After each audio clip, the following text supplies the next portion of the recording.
Welcome to another edition of Influences Podcast. And I'm welcoming back Ms. Megs. And Ms. Megs is a mainstay of the Toronto house music scene for almost 2 decades. Ms. Megs has played or held residencies at practically every major and underground venue in the city of Toronto, and regularly plays at festivals across Canada and beyond.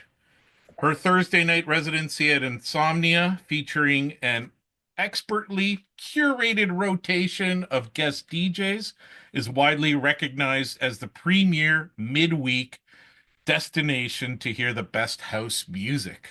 Oh Ms. yeah. Megs brings an unmistakable energy to the dance floor through sets that span house, tech house, and techno. Megs, welcome back to Influences Podcast. Thank you for having me. And by the way, someone else wrote that bio for me, which is way easier than writing your own. Well, I get some people saying sometimes that they get AI to help out. So at least Yeah, you that's had true. That at least yeah, and you know what? Maybe that person did get AI to help out. I don't know. I was gonna say that was a nicely written piece Maybe. there. Yeah, I know, right? I told him that too. He didn't fess up to it, so Okay. who knows? So it's so great to have you back. Right. I'm glad we got to know each other a little bit. We were talking over the past year, and mainly through text messages. I did come out and see you the one time, and you said to me, "Wow, so much has happened over the past year." So why don't you take me through the journey, the highlights of 2024? Yeah. Definitely, I don't really remember the first few months. I'm like I say I'm a hermit, but I'm not because I'm always out, so that's a lie. But I don't like it's a very different time of year. It's like I'm either like home, nightclubs, sleeping, repeat, or work, repeat, you know? Right. Um, so I don't really remember anything from January, February, but definitely March is where all the nonsense began and all the great good times started to roll again. It's usually with the annual pilgrimage to Miami Music Week. Yet every year I say I am not doing it, and then somehow January, February rolls around, and I'm like, let's go, let's plan it. That's So awesome. yeah, so it Anything started off an- anything else that kind of oh comes to yeah, mind it throughout it the it year?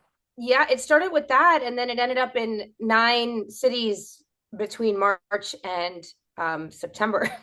Wow. Yeah, it was one of those kind of summers, and part of it was like going to play different cool different festivals and stuff, and then the rest of it was I want to go travel. I like to explore. My favorite thing, like some people like going to a museum and they like going to an art gallery. I want to go to a party in another city. I want to see what they are doing. I'm a logistics person.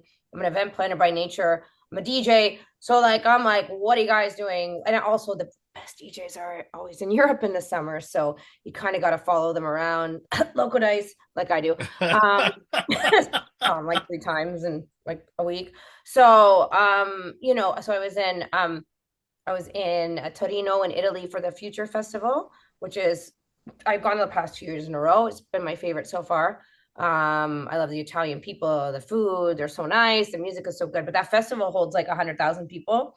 It's called Future, and it is by far the coolest festival. So, and the best music and stuff. So I did that, went to some after parties, left there, flew into Ibiza, did a whole bunch of Ibiza's cool because it's like beach parties and beaches.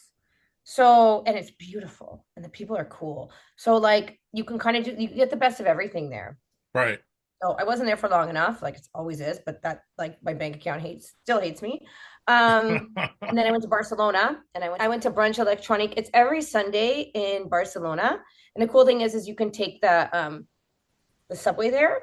And it's basically, it's like it happens in like Downsview Park, but it's like Electric Island, but like on steroids. And it happens every Sunday. Like you can get a mimosa and an Aperol Spritz. There's an Aperol Spritz place outside at a festival where you get a recyclable Aperol Spritz glass and you're like, woo, and you're all bougie with it, but like you're in the middle of the park listening to local dice and the Martinez brothers. Like it's Nice. pretty cool. I've always wanted to do that. So I did that, but then it was the same day that Spain was in the Euro Cup Oh with wow.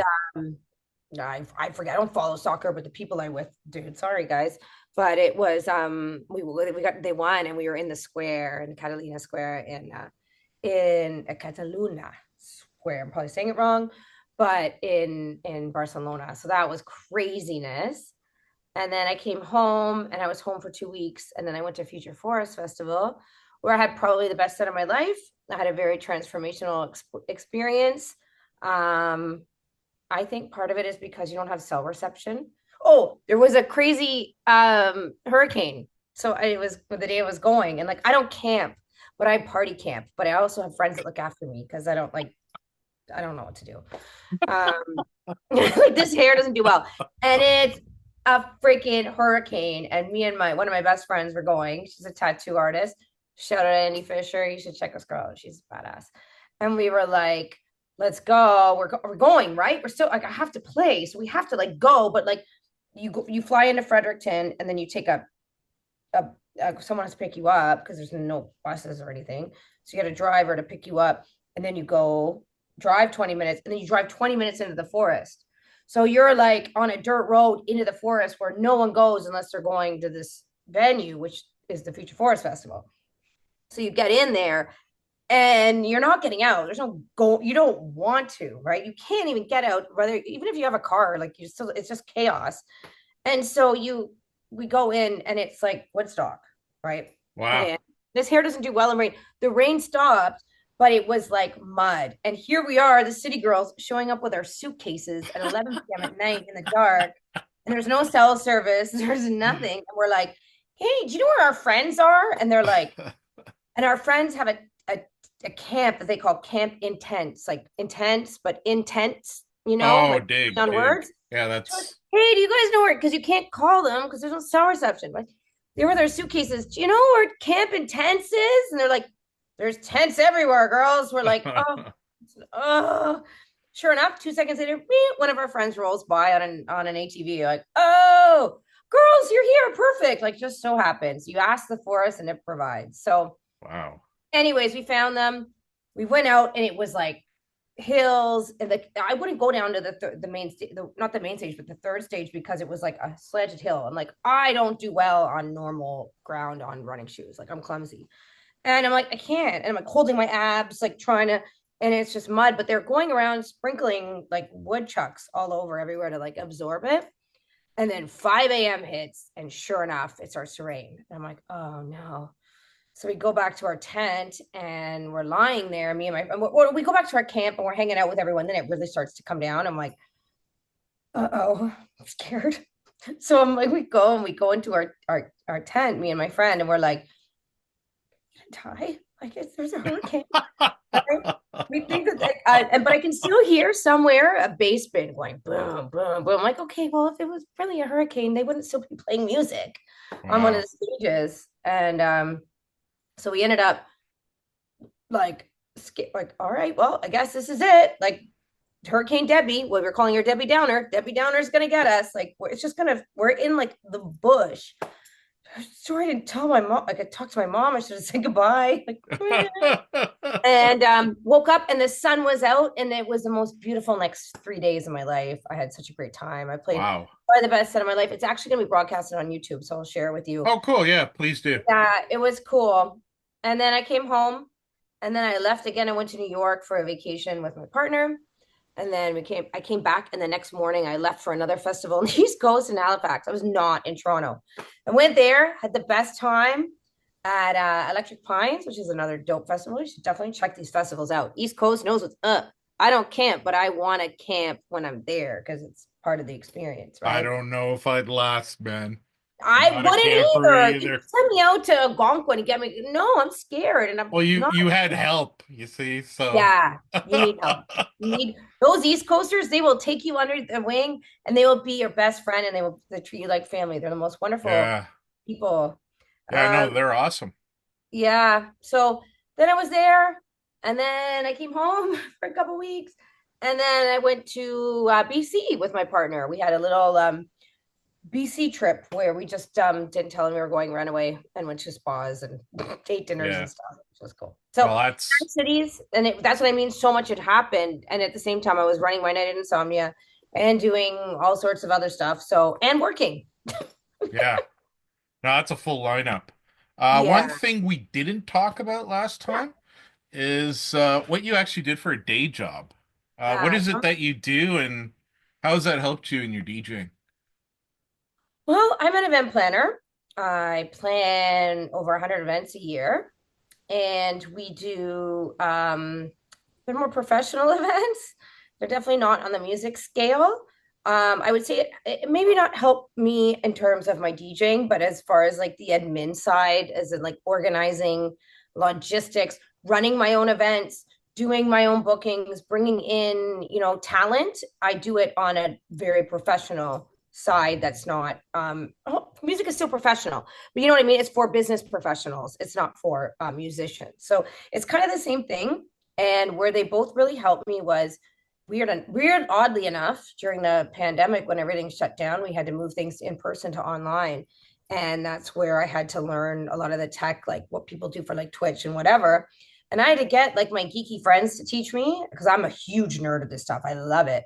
And I want to know why. And if it doesn't work, I need to know why. And I make myself crazy. So I'm a big geek at heart. So I got to learn that kind of tech and the logistics of all that. And so they both kind of work together. So my boss came on board just after the pandemic, and he's like, I don't know how you do that under pressure. Like I'm so worried something's gonna go wrong. And you're like, it's okay, even if it does, I know how to do it. Like that's DJing. You're welcome. Yeah. Yeah, yeah. Yeah. It's good that one thing like helps out the other, Yeah. Even though even they're in though total different worlds, differently. Yeah, Yeah. absolutely. That's why I like asking that question. Yeah. Another question I wanted to talk about with you was what were some of the more memorable international acts you brought in this year, and what made these acts memorable?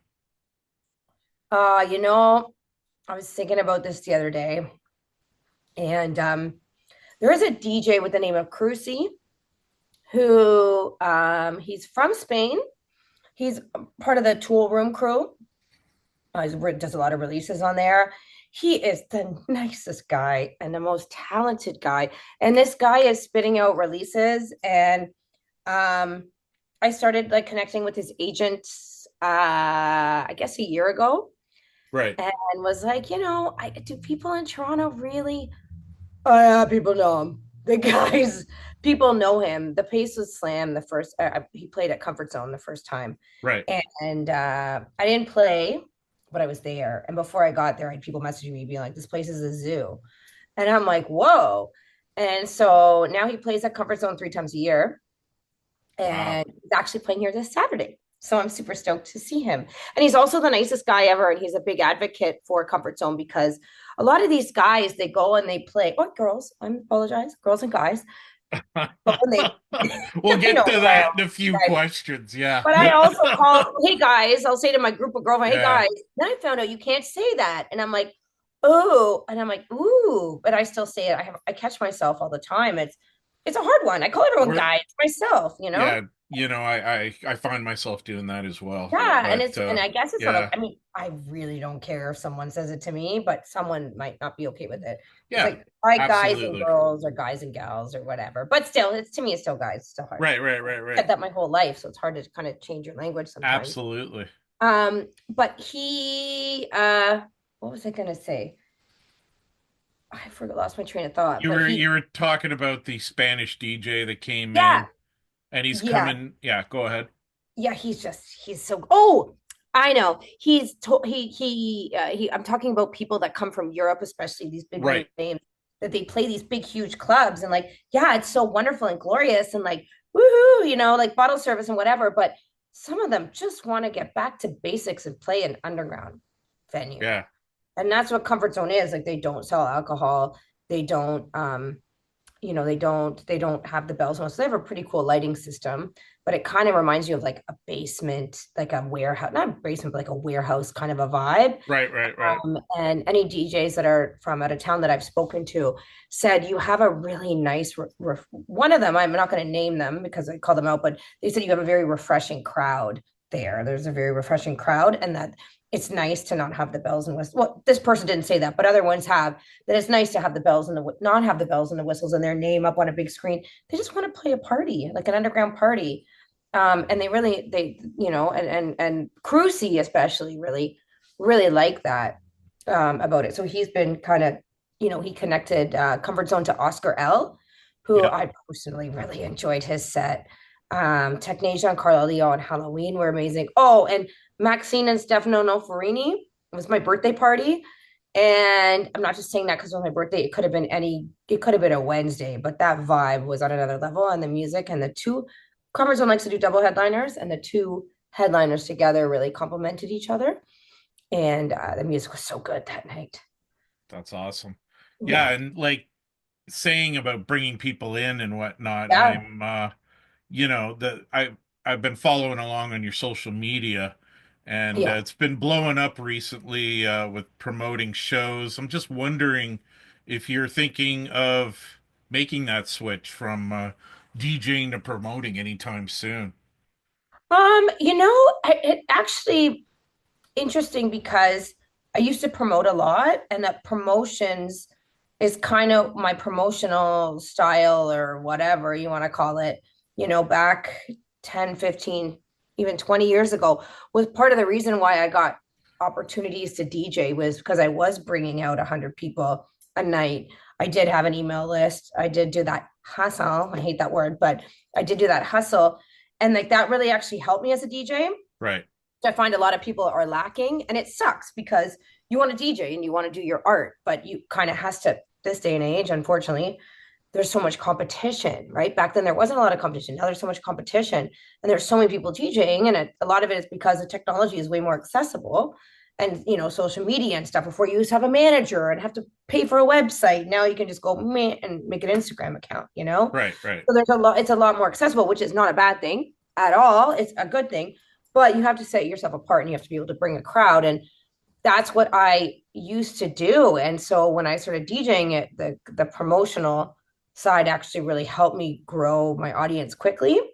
So I used to do it a lot, and then I kind of stopped because like I don't have time. I'd rather just play music, right? And I didn't have to. So, and then it Well, would that's the go along fun hand part. in hand. You got a 2-for-1 deal.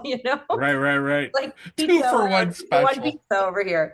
Uh, but I have been, I'm almost been kind of supporting events I feel for. I'm not explicitly promoting or getting paid really to promote it. I'm just doing it. I'm really pushing Comfort Zone because they have taken a little bit of a turn in their direction as far as getting more international bookings, which I think is very important because I fly across the world to see these people.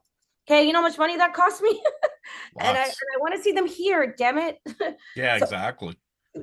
I want to see them here. So I basically and it's cool, right? Because they bring their Yeah, sound here, and that when they bring their sound from a different part of the world, it only educates people, and not everyone has the luxury of traveling to Ibiza or anywhere else, especially now with the economy. So if you can yeah. bring a sound from somewhere special that, ignites for me, it ignites my soul, and I can help bring it to here to somewhere that might cost someone $30 or $20 to get in, and they can go see it as opposed to having to get on a plane and still paying it off six Well, says I mean, yeah, I mean, I was gonna go to Ibiza in September, oh, that's a good and time to go though. I beg your pardon? It's a good time to go. It's better than the summer because it's less busy. Yeah, no, I was thinking of doing that Yeah. because I was off this year from my day job and or this semester. And I just found it out of my price range. I honestly thought I could do it on my budget and I couldn't. Yeah. So yeah, Yeah. I hear you. Yeah. The good thing is I know enough people that I can mostly don't have to pay to get in places. But Okay. if I did, it's like 100 euros. So that's us $150. So I Yeah. would be adding another grand on my 5-day trip Well, just that's just it. in places, right? So it is expensive, and I mean, it's okay. First year, every well, you went 10 years ago, and then I've been going every summer ever since. First night, me and my friend went to the bar. We ordered like a vodka soda and like a tequila soda, like a basic drink, and she did a round, I did a round, looks at our credit card statement to me. She's smart. She's good with math. Love her. She's like, that was $60, right?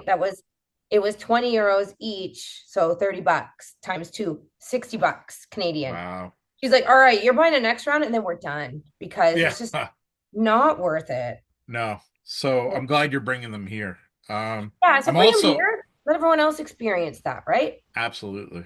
I'm also glad to see that as of December 2024, which is when we're having this interview, um, the Thursday night insomnia gig is still going on, and you're managing to get different DJs to join you every week.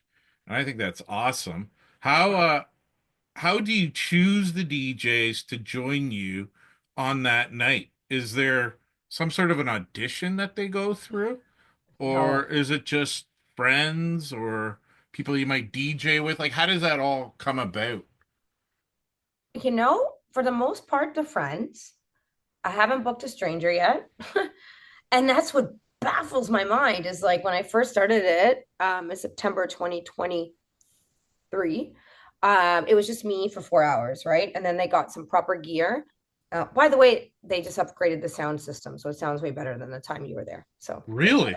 Yeah, it sounds Oh, way better. wow. Okay. Yeah. It sounds proper now. All So right. Okay, I'll come yeah, back. yeah, come back.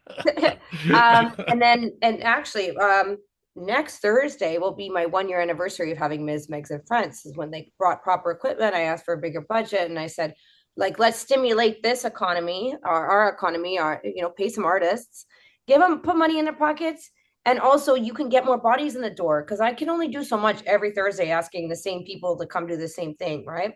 Right. So now that they brought in guests, so that was a year ago on December 12th. I looked it up actually when I was talking to you or somebody.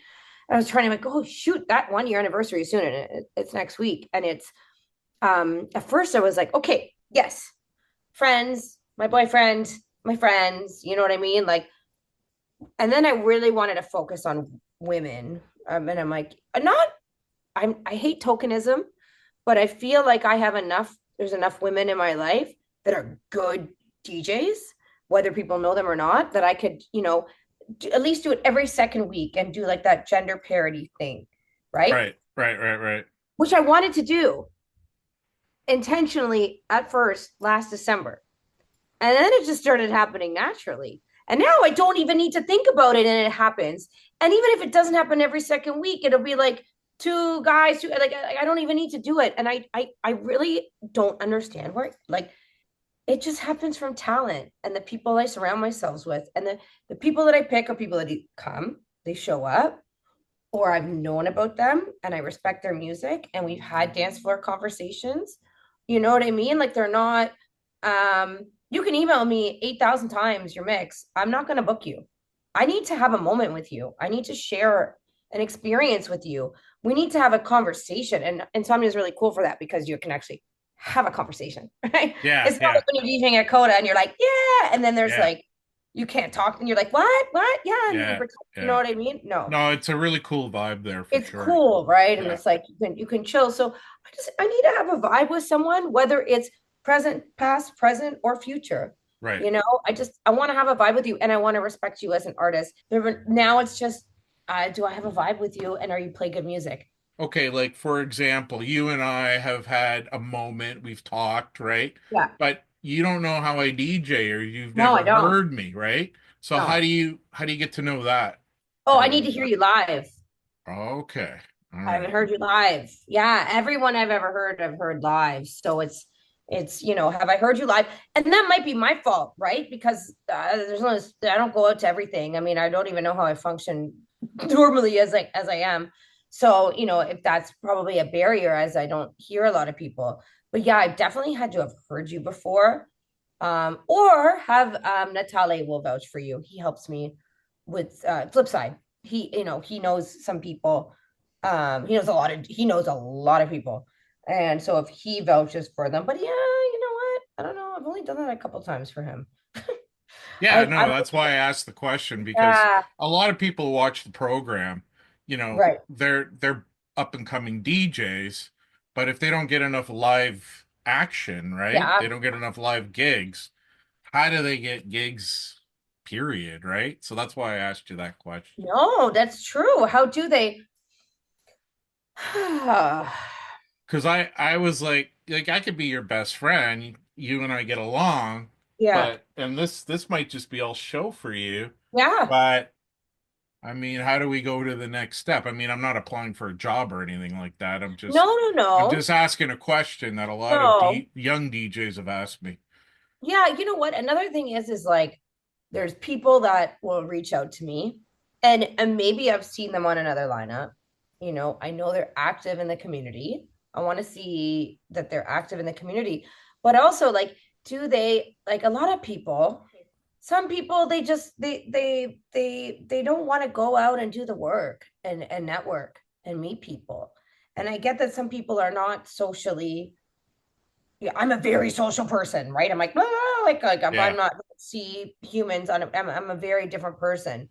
But if you've got to put in what you've got to put in what you want back at the same time. Look, I don't go everywhere. There's a lot of places that I would like to play, but I just don't have the time because there's a lot going on and people have lives. But we need to know that you need to know that people care, right, you know? right, Right? Do they care? Do they care enough to go check out this DJ? Like you went out and you told me you saw Simon Doty and he was amazing, right? right. And Yeah, you loved it. You thought me yeah, saw me there. I was like, no, yeah. Simon, I love Simon, but I was not there, but I actually really did love him. Hey, that's how we kept talking. Yeah, right. But I need to know that you care, right? And like there's some Yeah, people they don't go out at all and they just want to play. It's like it doesn't work like that. no. People need to know that you care. So, And I'm hearing networking's very important to you, so and important. also trying to get up in front of somebody somewhere that you might be Yeah. at. I am the Okay, nicest person ever. I will talk to anyone. And I will like, I enjoy talking to everyone. There's not a time I'm like, ugh, you suck. And I'm talking to someone. I love talking to right, people. Look, right. I like talking. Yeah. Talking. Okay, so there was a question I asked you last year, and it kind of segues to what you were talking about when it comes to um, choosing the DJs for Yeah. insomnia. How, you don't want to say like I can't remember how you put it, but anyway, I'll just ask the question. So there was a question I asked you last year that you felt that could have been answered differently. Right. The question was, as a woman in a male-dominated industry, how Yeah. tough was it to break in? Mm. And what was it that you wanted to add as a woman in the DJ industry? There was some talk. We had a talk about that and how you Yeah. changed that answer. So, I think what changed my answer was that it's not so tough anymore. There's yeah, so many girls and it's really cool. Like whether you're like a headliner or you're from Europe or like you're all over. Look, we used to have to make a conscious effort with these things. And this goes back to your insomnia question, where even a year ago, at first, I was making a conscious effort to book girls every week or every second week a year ago. And now I don't even need to do it.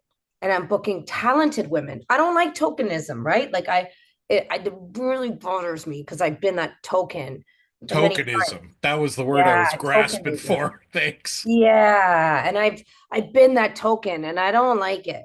But it was a different time, right? Where you needed that token. And and I'm glad that they did have a token because it showed that girls could do it too. And in a male dominated industry, right? But it's still kind of male dominated, especially in like the back end stuff.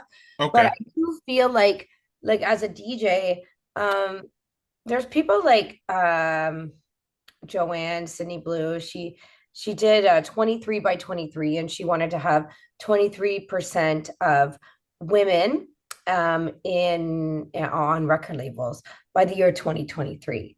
And she made a huge fuss. She started a company about it and guess what? She did it. And she did it beyond that. And I think organize not a company but an organization like that really put it into the forefront that these are the things that we need and like, hello, we're here.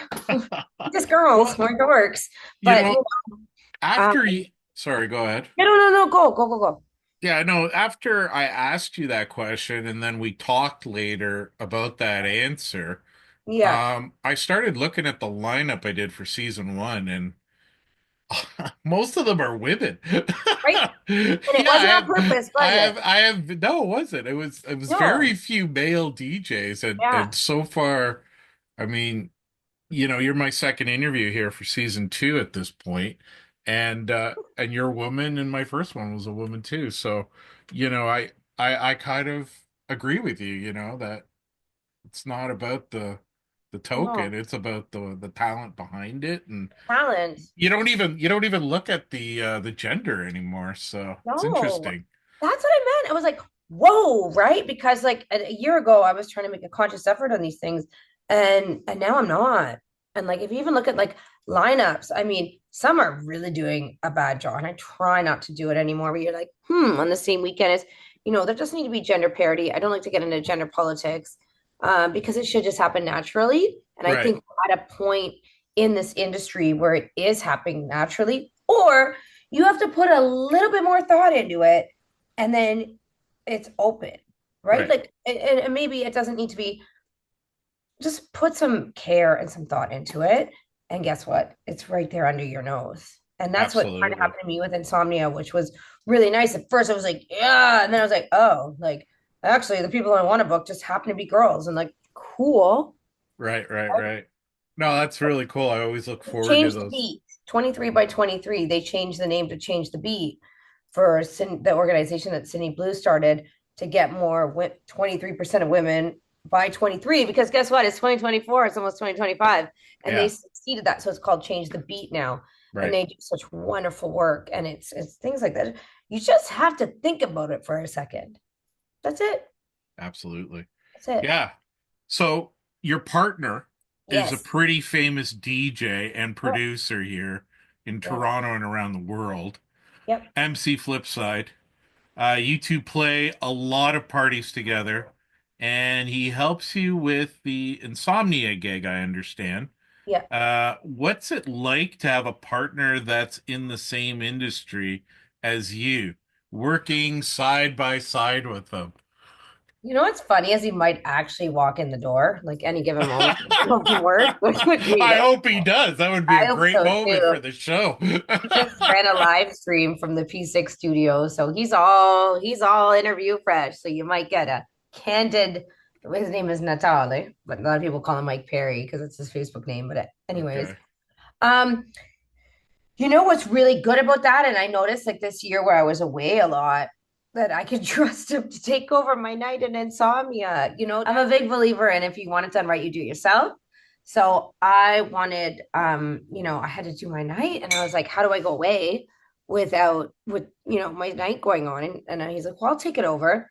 And he's so good at curating like naturally. So I was like, you pick the guests. So he picked the guests, and he actually really helped me out, especially in the summer, because it's slower at insomnia. There's no patio, and summer you want to be outside. So he actually brought in like a lot of customers, and like a lot of people that, patrons love in their life. So he did a good job at that. So that part works well because, and vice versa, we can trust each other because we have a certain standard that, and in some ways we struggle because sometimes it's hard to shut that off, right? Because we share such a passion for music, and we share such a drive in it, that like at what point do you say, okay, enough, let's not talk about this. We have to have a lot of, okay, that's enough. A lot of like, let's go out for dinner and not talk about the scene. Well, the scene is one thing, music is another, but it's also like we need to just be us, and we actually have to make a conscious effort of doing that because it's something that brought us together, but we're also human beings, right? Yeah. So we have to kind of find that a common ground. In terms of like helping, okay, this is funny, but it wasn't funny at the time, but it might help somebody. Um, I When we first started dating, he threw a tech house party, and I love tech house, but I was really only playing a lot of techno. So this is about 12 years ago, I want to say. Yeah, because I wasn't living here, so it was definitely 12, 13 years ago. And he had a tech house party and they booked me to open. And I was like, yeah, I get to play tech house. I love it. So I was always playing house, like, house music. And so I banged it out at 10 p.m. And I know Nice. what I'm doing. I know what I'm doing, but I didn't play tech house parties. I played house music. So I know how to warm up a house music party. And then I played it and I was like, yeah, it felt so good. I mean, no one was really there. It wasn't like I killed the dance floor because it was 10 to 11. It was at the old, it wasn't even Nest yet, I don't think. I think it was called Mosquito still. Okay. And maybe it was Nest, but no one was there that early. So I only killed a few people's buzzes. But we got into the car and he goes, don't ever do that again. I'm like, what? And he's like, you played ripping techos at 10 p.m. And I'm like, yeah, it's a techos party. Duh. I did assignment check. And he's like, no, no, no, no, no, you can't do that. I'm like, what do you mean? You got to open a party properly. You got to build it up. I'm like, what? Even in tech house? He's like, yeah. And I got in trouble that night. I never did it again. It sucked. It sucked to have to hear reality that you're not, That is so interesting yeah, because I mean, I so many never people make thought that of that. mistake. Like I never thought of that. I mean, No, neither did I I. like I No. open, that's the one thing I like about being booked for stuff I like to play. Yeah. Like I get to play it, right? And to Yeah. have someone come up and say that to you, Well, wow, your what an educating person experience, but he's also your partner. So, and someone you trust right. and you love. And he's like, you're not gonna, if you do that again, you're not gonna get booked. Like people were like, they didn't really want to tell him because they felt bad because they knew we were kind of dating. You know what I mean? So, Yeah. but it was a good learning because I never did it again. And I applied the same art to opening house music events to tech house. And then I was getting booked all the time for opening tech house events. But if I didn't have that moment of constructive criticism in my life, I would have probably not got booked again. And it happens a lot. So I Huh. think it's something that's lacking in our industry is opportunity number two, along with constructive criticism. So you can get all the opportunities you want, but if no one tells you you sucked at some point and you did something that you shouldn't have, then you get blacklisted and then you get the next, you know? And I don't think there's 100%. enough feedback circles. Feedback. Finally, somebody has said that because, I mean, when I was starting out, it was the same thing. Like I'd send a tape out, and you'd never get any feedback. You just Yeah. knew the guy didn't like the tape because he never called you, right? And you're like, so what do you want to hear? Or what do you want to hear differently? So I'm glad you said that. Yeah, there's a Quite feedback honestly. loop for DJs, but it's such a cutthroat industry where it's like, all right, I don't have time, not me, but someone else. I don't have time to give you that constructive criticism, or do I care? So I'm next, you Yep. know? Yep.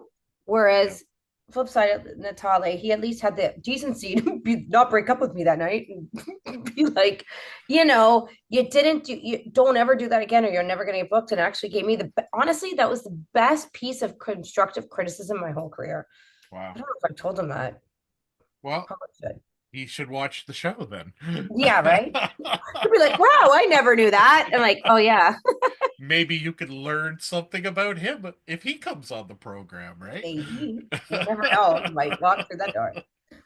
Okay, last time we spoke, Yes. you said that you hoped to influence young girls Yeah. out there to go out and DJ.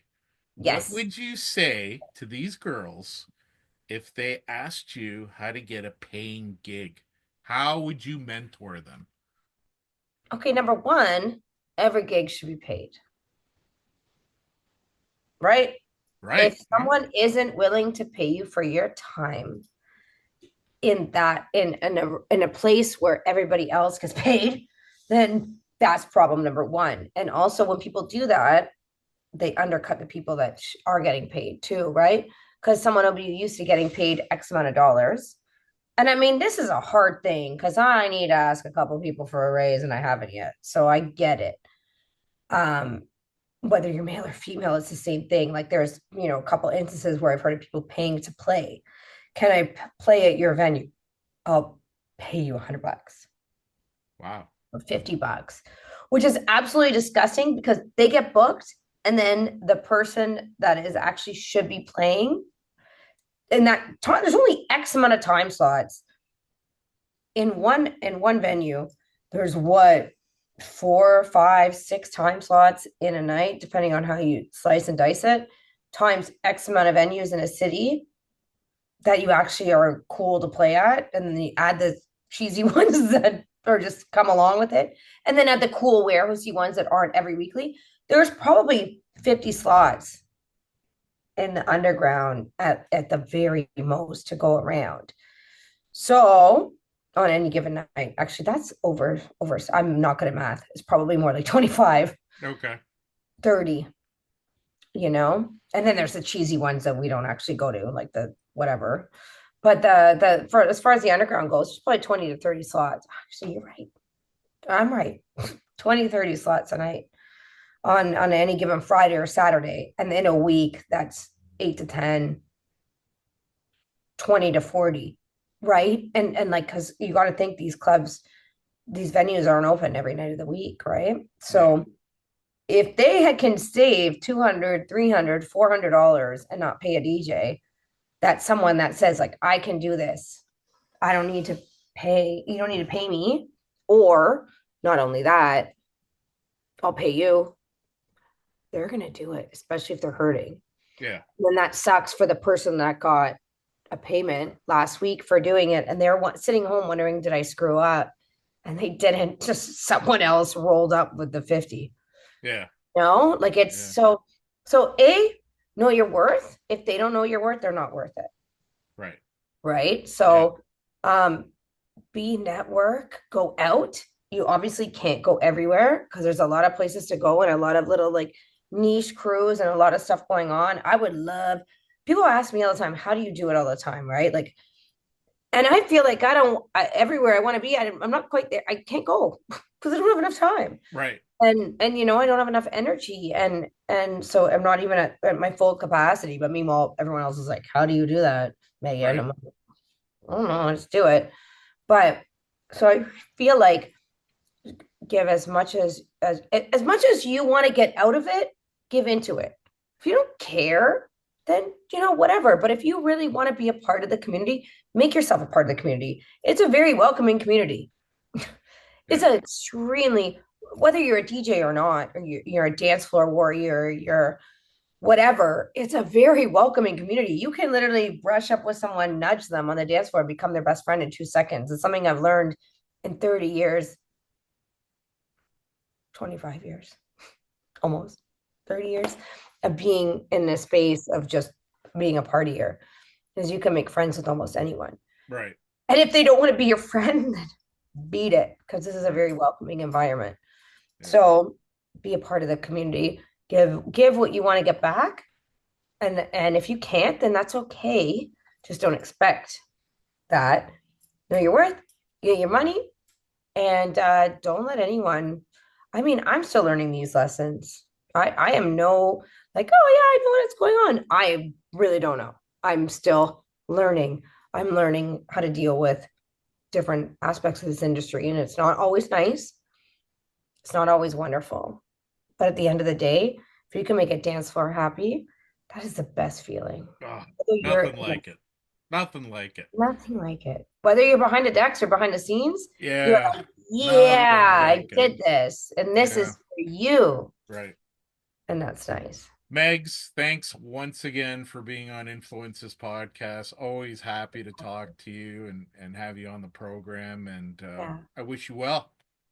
So I wish you well. And I'm really sorry that there's no Swiffer or Flipside cameos, because one was sneezing over there. And I was like, come over here. No, I'm good with just you. That's all good. Well, thank you for having me. I enjoy our conversations. And hopefully there's part 3, and I'm looking forward to seeing. I know you had Alexandra. I love Alexandra. She's a wonderful human being. Yeah. Awesome. Okay. You have been watching and listening to Influences Podcast. Influences Podcast is written, produced, and hosted by yours truly, Jason Harrischuk. Also produced by Angela Churchill, aka Purple Sapphire. My social media consultant is Christina Laukinen, also known as My Girl Tuesday. Check out Influences Podcast on Instagram at influences_podcast. That's influences_podcast. Thanks for watching and listening.